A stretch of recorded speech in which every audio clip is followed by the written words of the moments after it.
నిఖిల్కి ఇచ్చిపడేసిన ఒక రేంజ్లో ఇచ్చిపడేసిన తనూజ గారు. సో ఫ్రెండ్లీగా ఉంటూనే సో ఒక్కొక్కళ్ళు ఆ తనూజ గారి మీద వారి యొక్క అసలు స్వభావాన్ని చూపిస్తున్నారని చెప్పాలి. సో ఏమన్నా నిఖిల్ గారు ఆ టాస్క్లో కెప్టెన్సీ టాస్క్లో లాస్ట్లో ఎమాన్యుయల్ గారు తనూజ గారు ఉన్నారు. సో యాక్చువల్గా ఎమాన్యుయల్ గారు కంటెంట్ రావడానికి కారణం తనూజ గారు. తనూజ గారు డబ్బులు ఇవ్వడం వల్ల ఎమాన్యుయల్ గారు కంటెంట్ అయ్యాడు. సో ఆల్రెడీ ఒకసారి కెప్టెన్ గా చేశాడు ఎమాన్యుయల్ గారు. సో అందుకని తనూజ గారికి కెప్టెన్ అవ్వాలనే కోరిక ఉంది. సో ఆల్రెడీ ఒకసారి చేసావు కాబట్టి సో అవకాశం ఆయన ఇస్తాడేమో అన్నట్లు అసలు తనూజ గారు మన ఎమాన్యుయల్ అవడానికి కూడా ఆమె కూడా హెల్ప్ చేసింది. సో లాస్ట్ వాళ్ళిద్దరు మిగిలినప్పుడు సో ఆటోమేటిక్ గా తనకిస్తే బాగుంటుందేమో అని అడిగాడంట. సో దానికి నువ్వు బెగ్గింగ్ చేశావు, అది నచ్చలేదని నిఖిల్ గారు అనడం ఎంతవరకు కరెక్ట్? అది బెగ్గింగ్ ఎలా అవుతుంది?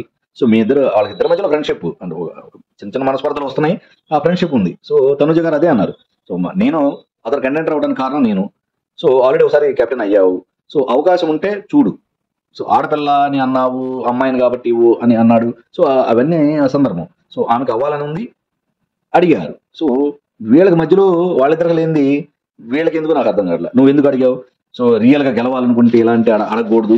సో అంతకుముందు అయేషా గారు గౌరవ్ గారిని అడిగినప్పుడు కూడా నువ్వు కమెంట్ చేసావు, అది ఇది అని నిఖిల్ గారు అనగానే ఒక రేంజ్ లో తనుజ గారికి నిఖిల్ గారికి ఇచ్చి పడేశారు.